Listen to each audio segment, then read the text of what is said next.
Pertama,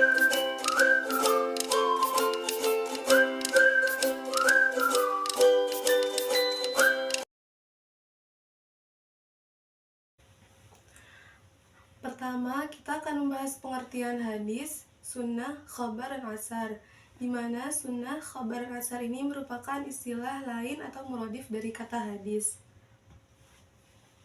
Pengertian hadis yaitu secara bahasa berarti al-jadid, artinya sesuatu yang baru, kebalikan dari al-qadim yang berarti sesuatu yang lama. Sedangkan hadis menurut istilah para ahli hadis adalah ma udhifu ila nabi sallallahu alaihi wasallam min qaulin aw fi'lin aw taqaririn aw wasfin, yakni segala sesuatu yang disandarkan kepada Nabi Shallallahu Alaihi Wasallam, baik berupa ucapan, perbuatan, persetujuan maupun sifat-sifat Nabi. Adapun sunnah, pengertian sunnah secara bahasa yang berarti as-sirah al-muttaba'ah, yaitu jalan yang diikuti. Setiap jalan dan perjalanan yang diikuti dinamakan sunnah.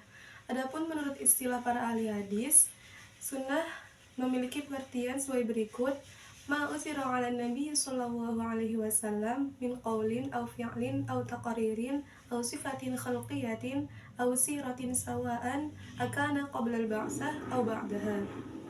Segala sesuatu yang dinukil dari Nabi Shallallahu Alaihi Wasallam, baik itu ucapan, perbuatan, persetujuan, sifat fisik, kepribadian maupun perjalanan hidup, baik itu sebelum diutus maupun sesudah diutus. Yang ketiga adalah khobar. Khobar secara bahasa berarti an-naba, yang berarti kabar atau berita. Adapun secara istilah, khabar ini bermakna dengan hadis sehingga memiliki definisi yang sama dengan hadis. Namun, menurut pendapat yang lain menyatakan bahwa khabar ini lebih umum daripada hadis. Al-khabaru ma udhifu ila nabi sallallahu alaihi wasallam wa ila ghairihi. Khabar adalah segala sesuatu yang disandarkan pada Nabi Shallallahu Alaihi Wasallam dan juga disandarkan kepada selainnya. Yang terakhir adalah asar. Asar secara bahasa berarti baqiyatus syai', yang berarti sisa dari sesuatu atau jejak.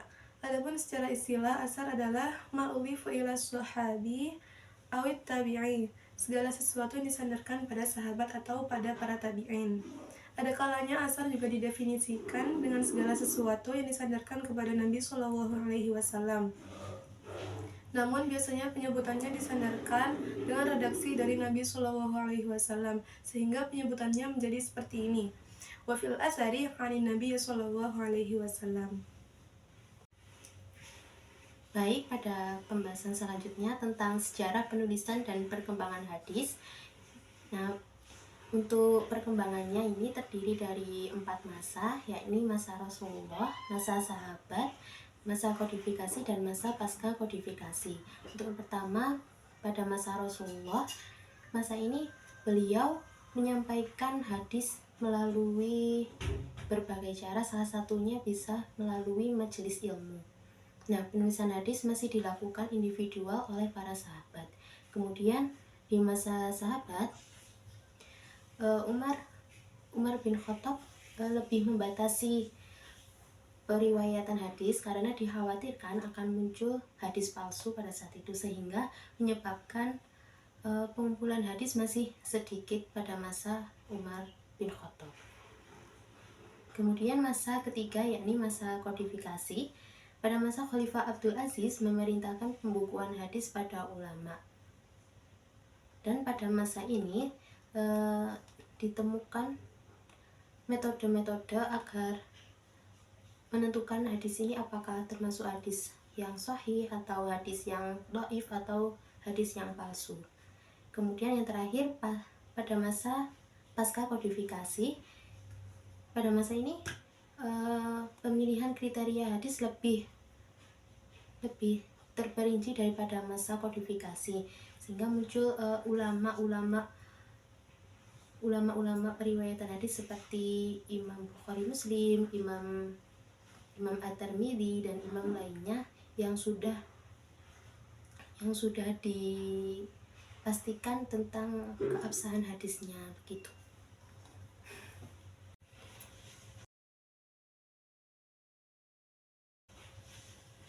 Baik, selanjutnya adalah tentang fungsi hadis. Yang pertama yakni bayan at-takrir, yang berarti memperjelas isi Al-Quran. Contohnya, misalnya pada hadis Nabi Muhammad, qala Rasulullah SAW, la tuqbal sholatu man ahdatha hatta yatawadda.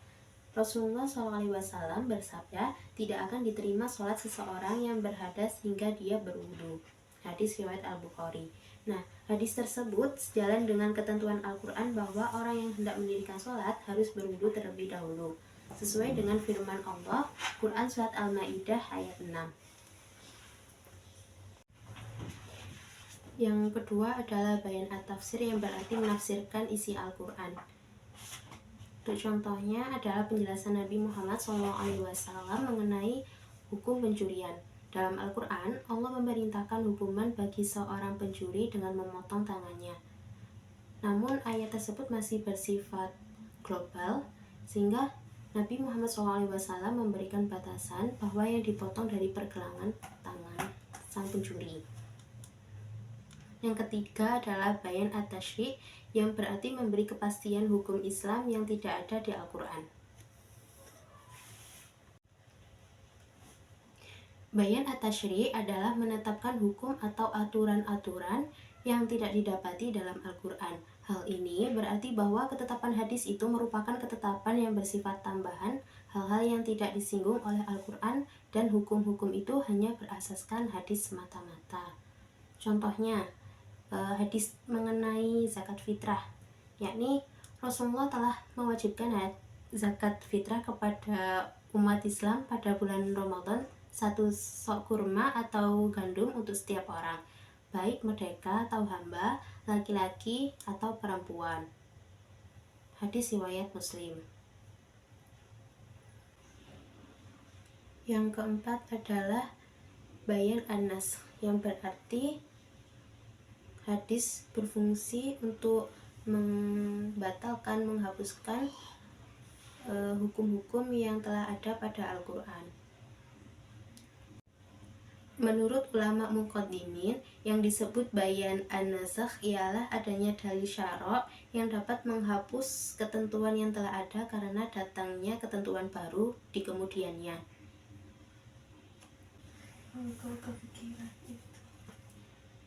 Ada beberapa ulama yang setuju tentang bayan an-nas, dan ada juga beberapa ulama yang tidak menyetujuinya, seperti Imam Asy-Syafi'i, dikarenakan beliau berpendapat bahwa Al-Quran tidak dapat digantikan oleh ketentuan dari hadis.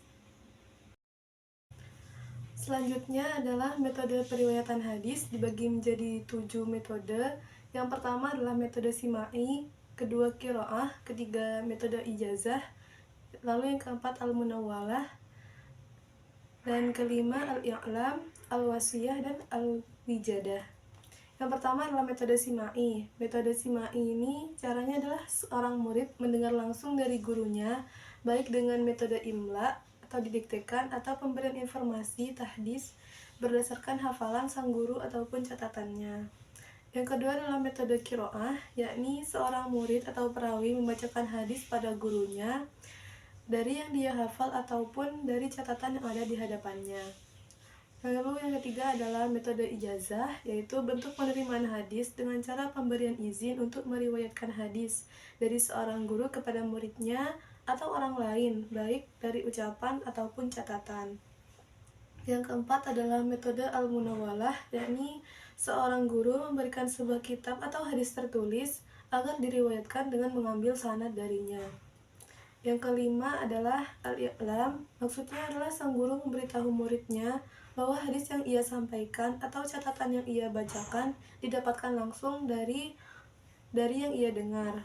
Lalu al-wasiyah, yakni pemberian wasiat dari seorang guru sebelum ia wafat atau bepergian kepada seseorang berupa catatan atau kitab tertentu yang ia riwayatkan.